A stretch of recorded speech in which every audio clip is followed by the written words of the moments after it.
Welcome to city talkies. আজকে আমি চলে এসেছি শোলক শাড়িতে। সামনেই পেয়ে গেছি শোলককে সুন্দর একখানা পার্পল লুকে। সকাল থেকে বৃষ্টি চলছিল, এখন রোদ দিয়েছে। কি চলছে শুনি একটু তোমার সকাল থেকে।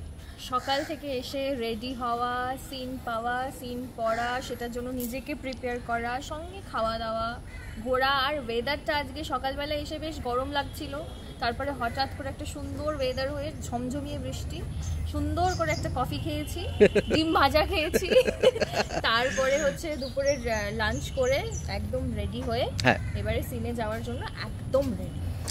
লাঞ্চে কি কি খাওয়া হলো আজকে একটু শুনি। লাঞ্চে আজকে ছিল ফিশ ছিল, আর হচ্ছে পটল ছিল, আর এই ডিম ভাজা খেয়েছি তার আগে, রুটি। তো তোমার পছন্দের খাবার কি জেনারেলি? আমার তো হেলদি খাবার তো একদমই, এগুলো তো ভালো খাবার, এগুলো তো পছন্দের খাবার হতেই পারে না। পিৎজা খাবো, চাইনিজ খাবো, এই সব পছন্দের খাবার, চকলেট খাবো।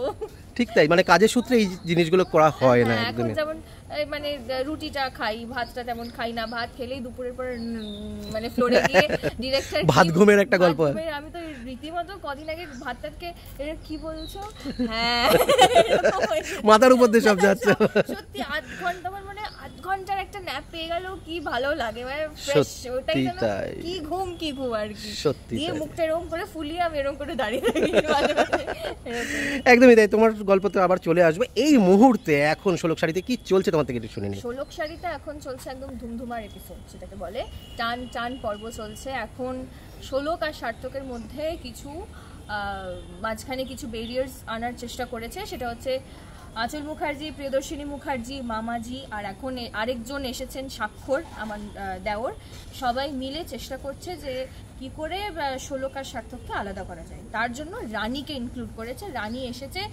রানীর বাবা কি করেছে, মানে রানী কি করেছে, রানীদের যে বাবার কোম্পানি, সেটার ছলনা করে অ্যাকচুয়ালি শোলকের সঙ্গে অন্য আরেকজনকে দিয়ে হিউজ টাকার একটা অর্ডার কন্ট্রাক্টে সাইন করিয়ে নিয়েছে, যে কোটি কোটি টাকার শাড়ি দিতে হবে। সেইখানে অলরেডি অনেক টাকার অ্যাডভান্স দিয়ে দিয়েছে। তো শোলক সেই টাকা নিয়ে নিয়েছে। এইদিকে সেই শাড়িগুলো রেডি করার জন্য শোলক মনসাচরণের কাছ থেকেও আবার টাকা ধার নিয়েছে। আচ্ছা।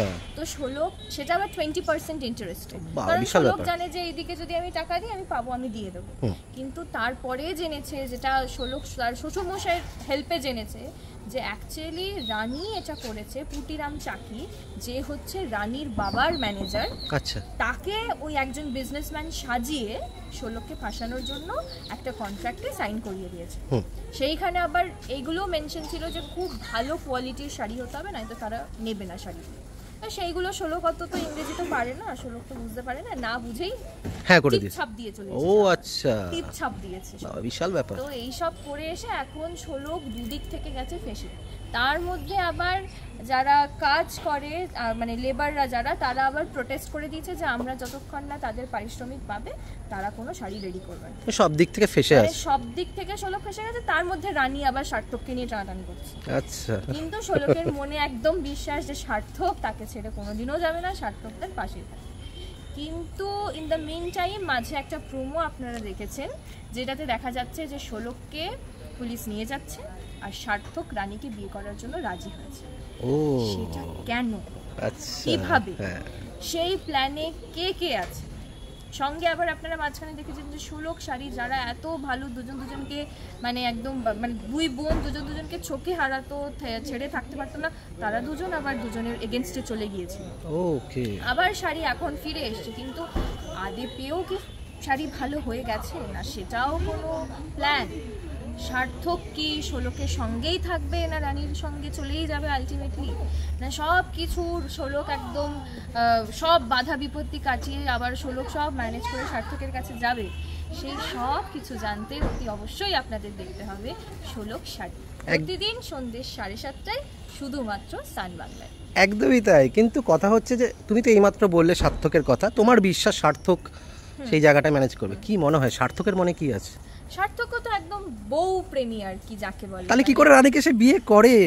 এটাই তো ব্যাপার, এটার জন্য তো দেখতে হবে শোলক শাড়িটা, সেটা তো দেখতে হবে কেন কোন পরিস্থিতিতে গিয়ে এরকম করেছে। কারণ শোলক আর সার্থকের এতদিন যা যা দেখানো হয়েছে, সার্থক তার বাড়ি অবধি ছাড়তে রাজি, সে এত বড় একটা বিজনেস ইন্ডাস্ট্রির ছেলে, সে শোলকের সঙ্গে বাইরে মানে শাড়ি বিক্রি করতে অবধি চলে গেছে, হকারি করতে চলে গেছে, ফুটপাতে বসে সে শোলকের সঙ্গে শাড়ি বিক্রি করেছে। তাহলে সেই ছেলে কোন পরিস্থিতিতে গেলে শোলককে ছেড়ে গিয়ে রানীকে বিয়ে করতে পারে, সেটা কেন, সেটা তো আপনাকে দেখতেই হবে। একদমই তাই। কিন্তু তোমার শ্বশুরবাড়ির পরিবার থেকে শ্বশুর তো সাপোর্ট করতো, সেই সাপোর্টগুলো পাওয়া যাচ্ছে? শ্বশুর শুধুমাত্র নয়, আগে যেমন দিদার শাশুড়ি যিনি ছিলেন উনিও আঁচল তার মেয়ে আর তার নাতনি যেটা বলতো সেরকমই ছিল, কিন্তু শোলক দিদা শাশুড়িকে কনভিন্স করতে পেরেছে যে দিদা শাশুড়ি তার ভুলটা বুঝে শোলকের দিকেই এখন শোলকের পরেই কথা বলে। তো শুধুমাত্র শ্বশুর মশাইকে নয়, শোলক তার পাশে এখন দিদা শাশুড়িকেও পেয়েছে, সঙ্গে আরেকজন ভালো ননদও আছে। এতগুলো যে ননদ আছে তার মধ্যে একমাত্র একটাই ভালো ননদ আছে, সঙ্গে একটা দেওর ভালো, যে হচ্ছে সঞ্জয়, মানে শাড়ির যে বর, সেও ভালো, কিন্তু আরেকটা এখন দেওর যে সে একজন ভালো, কিন্তু আরেকটা দেওর যে এসেছে এখন বদমাশ বিদেশ থেকে, সে এখন বদমাশি করছে, রোজ এসে চড় খাচ্ছে, রোজ শোলকের কাছে চড় খাচ্ছে, বেল্টের মার খাচ্ছে, এই চলছে মোটামুটি। একদমই তাই। অনেক শুভেচ্ছা তোমাকে, এরকম গল্প তো আমরা শুনে নেবই। এবার আমরা চলে যাবো ফ্লোরের দিকে। Thank you very much. Thank you.